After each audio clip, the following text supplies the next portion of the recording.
Bonjour, Dupuis pour vous montrer comment fonctionner avec les grilles de perspective dans Illustrator.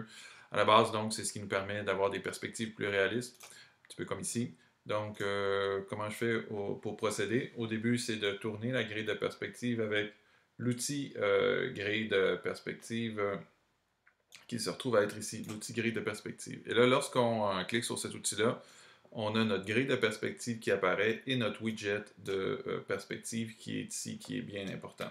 Alors, l'idée, c'est que sur les grilles de perspective, pour manipuler la grille de perspective, on doit utiliser l'outil grille de perspective. Et là, ce que ça nous permet de faire, par exemple, c'est que ça nous permet de raccourcir notre perspective, ça nous permet d'aller fixer une perspective en prendre chacune des poignées pour les plans qu'on a ici. Donc, admettons que je veux fixer une perspective à droite comme ça ici. Donc, je vais prendre chacune des poignées de mes points. Je peux lever mes plans comme ça. Je peux venir fixer ma perspective comme ça. Donc, admettons, je me fais un coin un petit peu comme ça ici. Alors, après ça, si je veux amener mon bloc dans la perspective, donc si je voudrais pouvoir faire en sorte que mon élément soit en perspective, donc je dois aller chercher l'outil de sélection de perspective. Et je dois choisir dans quelle perspective est-ce que je veux mettre le bloc. Donc, admettons que je veux commencer par la face de droite ici. Je dois cliquer sur la face de droite, puis là, on voit, là, elle devient orange de cette manière-là. Alors, je vais prendre, par exemple, mon bloc de droite. Tiens, allons-y avec ça ici. Je peux même utiliser Alt pour déplacer. Et là, voyez-vous, comme je déplace ma porte ici, elle vient se placer à l'intérieur de ma perspective. Donc, je place ma porte qui est ici. Ensuite, je vais placer mon autre bloc ici. Donc, je choisis l'autre perspective. Donc, je vais choisir sur mon widget de perspective la perspective de gauche. Alors là, je vais prendre mon autre bout de bloc et lorsque je vais l'amener dans la grille, donc, il va venir se magnétiser et devenir en perspective avec le reste.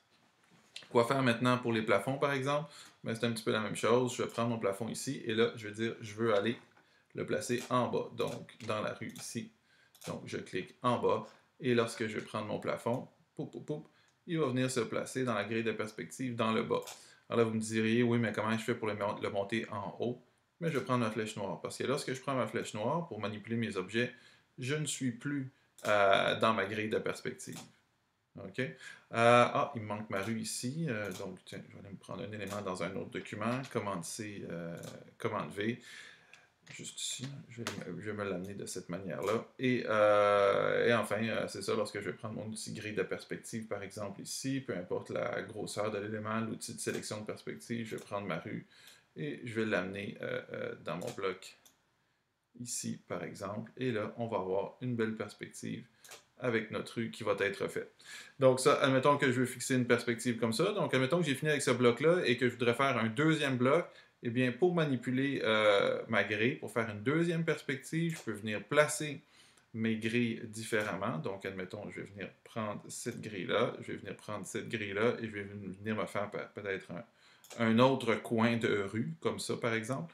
Et là, je vais dire, je veux travailler avec le côté de droite. Et donc, de la même manière, je vais aller me prendre mes éléments de droite. Donc, ici, par exemple, je vais l'amener à droite. Et là, ça va me faire un coin de rue ici. Je vais prendre mon élément de gauche. Ça va me faire, oups, avant de prendre mon élément de gauche, je m'en vais perspective de gauche.